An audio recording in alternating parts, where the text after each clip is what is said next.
ಮಕ್ಕಳ, ನೀವು ಬರೀ ಟಿವಿಯನ್ನ ನೋಡ್ತಾ ಇದ್ರೆ ನಿಮಗೆ ಏನ್ ಪ್ರಯೋಜನ ಆಗತ್ತೆ? ಬನ್ನಿ ಮಕ್ಕಳ, ನಿಮಗೊಂದು ಅದ್ಭುತವಾದ ಕಥೆಯನ್ನ ಹೇಳೋದಕ್ಕೆ ಇಷ್ಟಪಡ್ತೇನೆ. ಅದನ್ನ ಕೇಳೋದಕ್ಕೆ ನಿಮಗೂ ಕುತೂಹಲ ಇದೆನಾ? ಇಷ್ಟ ಇದೆನಾ? ಹೌದಾ ಅಪ್ಪಾಜಿ, ಆ ಕತೆ ಯಾವ್ದಂತ ಹೇಳ್ತೀರಾ? ನನಗೂ ತುಂಬಾ ಕೇಳೋದಕ್ಕೆ ಕುತೂಹಲ ಇದೆ, ಇಚ್ಛೆ ಕೂಡ ಇದೆ ಅಪ್ಪಾಜಿ. ಹಾಗಾದ್ರೆ ಆ ಕತೆ ಯಾವ್ದಂತ ನಾನು ಹೇಳೋದಕ್ಕೆ ನಿಮ್ಗೆ ಇಷ್ಟಪಡ್ತೇನೆ. ಕೇಳಿ ಮಕ್ಕಳ. ಒಂದೂರಲ್ಲಿ ಒಬ್ಬನೊಬ್ಬ ಮನುಷ್ಯನಿಗೆ ಇಬ್ರು ಮಕ್ಕಳಿರ್ತಾರೆ. ಒಬ್ನು ಹಿರಿಯನವನು ಮತ್ತಿನ್ನೊಬ್ಬನು ಕಿರಿಯನವನು. ಕಿರಿಯನವನು ತಂದೆ ಬಳಿಗೆ ಬಂದು, ಅಪ್ಪ, ಆಸ್ತಿಯಲ್ಲಿ ನನಗೆ ಬರತಕ್ಕ ಪಾಲನ್ನ ಕೊಡು ಎಂದು ಕೇಳ್ಕೊಳ್ತಾನೆ. ಆಗ ಅವರ ತಂದೆಯು ತನ್ನ ಮಗನಿಗೆ ಅದರ ಅರ್ಧ ಭಾಗದಷ್ಟು ಆಸ್ತಿಯನ್ನ ಹಂಚಿಕೊಡ್ತಾನೆ. ಅಪ್ಪಾಜಿ, ತದನಂತರ ಅವನು ಎಲ್ಲವನ್ನ ಆಸ್ತಿನ ತೆಗೆದುಕೊಂಡು ಎಲ್ಲಿಗೆ ಹೋಗ್ತಾನೆ? ತದನಂತರ ಅವನು ಏನ್ ಮಾಡ್ತಾನಂದ್ರೆ ಆಸ್ತಿಯನ್ನೆಲ್ಲಾ ತೆಗೆದುಕೊಂಡು ಹೋಗಿ ಸೂರೆ ಮಾಡಿ ಬಿಡ್ತಾನೆ. ಹೊರದೇಶಕ್ಕೆ ಹೊರಟು ಹೋಗಿ ಅಲ್ಲಿ ಪಟಿಂಗನಾಗಿಯೂ ಬದುಕ್ತಾನೆ. ಆಸ್ತಿಯನ್ನೆಲ್ಲ ಹಾಳು ಮಾಡಿಕೊಂಡಾದ್ಮೇಲೆ ಬೇರೆ ದೇಶಕ್ಕೆ ಹೋಗ್ತಾನೆ. ಅಲ್ಲಿ ತುಂಬಾ ಘೋರವಾದ ಬರಗಾಲ ಬರುತ್ತೆ.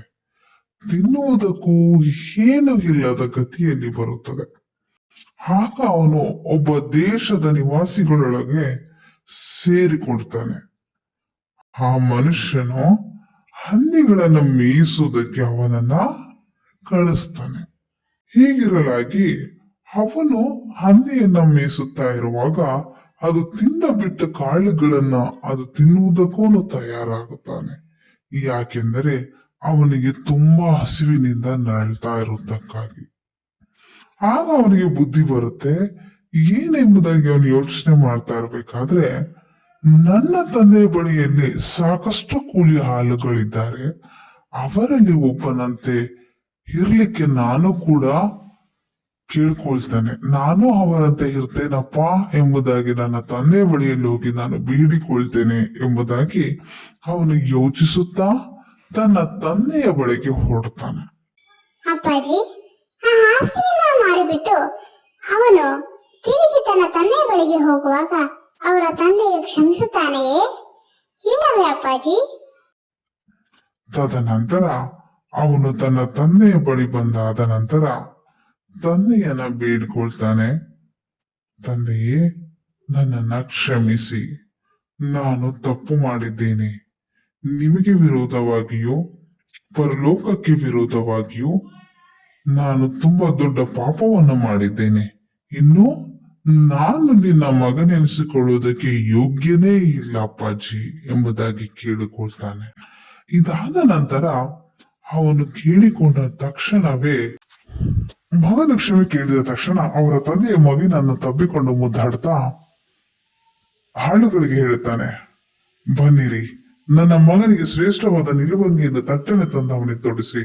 ಇವನ ಕೈಗೆ ಉಂಗುರವನ್ನ ಹಿಡ್ರಿ, ಕಾಲಿಗೆ ಜೋಡು ಮೆಡಿಸಿದ್ರಿ, ಕಬ್ಬಿಸಿದ ಕರುವನ್ನ ತಂದು ಕೊಯ್ರಿ, ಹಬ್ಬ ಮಾಡೋಣ, ಉಲ್ಲಾಸ ಪಡೋಣ.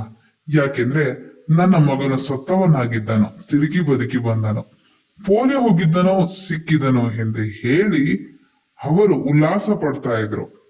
ಅವರು ಸಂಭ್ರಮದಿಂದ ಇದ್ದಾಗ ಇದನ್ನ ಗಮನಿಸಿದ ಹಿರಿಯ ಮಗನು ನೋಡುತ್ತಾ ಹಾಳನ್ನ ಕರೀತಾನೆ.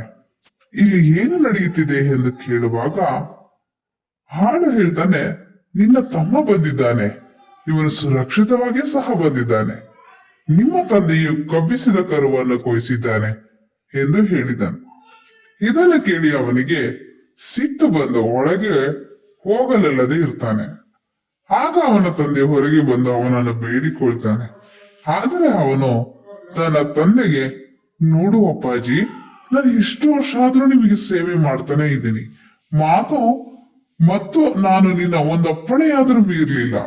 ಆದ್ರೂ ನಾನು ನನ್ನ ಸ್ನೇಹಿತರ ಸಂಗಡ ಉಲ್ಲಾಸ ಪಡೋದಕ್ಕಾಗಿ ನೀನು ಎಂದೂ ನನಗೆ ಒಂದು ಹಾಡನ್ನಾದ್ರೂ ಕೊಡ್ಲಿಲ್ಲ. ಆದ್ರೆ ಸೂಳೆಯರನ್ನು ಕಟ್ಟಿಕೊಂಡು ನಿನ್ನ ಬದುಕನ್ನು ನುಂಗಿಬಿಟ್ಟ ಈ ನಿನ್ನ ಮಗನು ಬಂದಾಗ ಕಬ್ಬಿಸಿದ ಕರುವನ್ನು ಅವನಿಗೆ ಕೊಯ್ಸಿದ್ದಿ ಎಂದು ಉತ್ತರ ಕೊಟ್ಟನು. ಅದಕ್ಕೆ ಅವರಪ್ಪ ಹೇಳ್ತಾರೆ, ಕಂದ, ನೀನ್ ಯಾವಾಗ್ಲೂ ನನ್ನ ಸಂಗಡ ಇದ್ದೀಯ, ಮತ್ತು ನನ್ನದೆಲ್ಲ ನಿನ್ನದೇ. ಆದ್ರೆ ಉಲ್ಲಾಸ ಪಡುವುದು ಸಂತೋಷಗೊಳ್ಳುವುದು ನ್ಯಾಯವಾದದ್ದೇ. ಯಾಕೆಂದ್ರೆ ನಿನ್ನ ತಮ್ಮ ಸತ್ತವನಾಗಿದ್ದನು, ತಿರುಗಿ ಬದುಕಿ ಬಂದನು, ಪೋಲೆ ಹೋಗಿದ್ದನು, ಸಿಕ್ಕನು ಎಂದು ಹೇಳ್ತಾನೆ.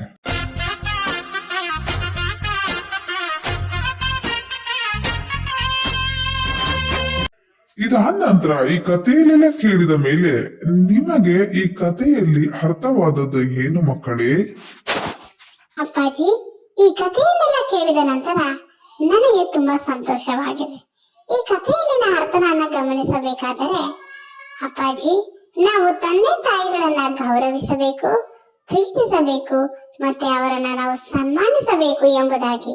ಯಾಕೆಂಬುದಾಗಿ ನೋಡುವಾಗ ನಾವು ದೇವರ ಮಕ್ಕಳಾಗಿ ಜೀವಿಸುವುದಕ್ಕೆ ತಂದೆ ತಾಯಿಗಳನ್ನ ಸನ್ಮಾನಿಸುವುದು ಅದು ಮೊದಲನೆಯ ಆಜ್ಞೆಯಾಗಿದೆ ಅಪ್ಪಾಜಿ.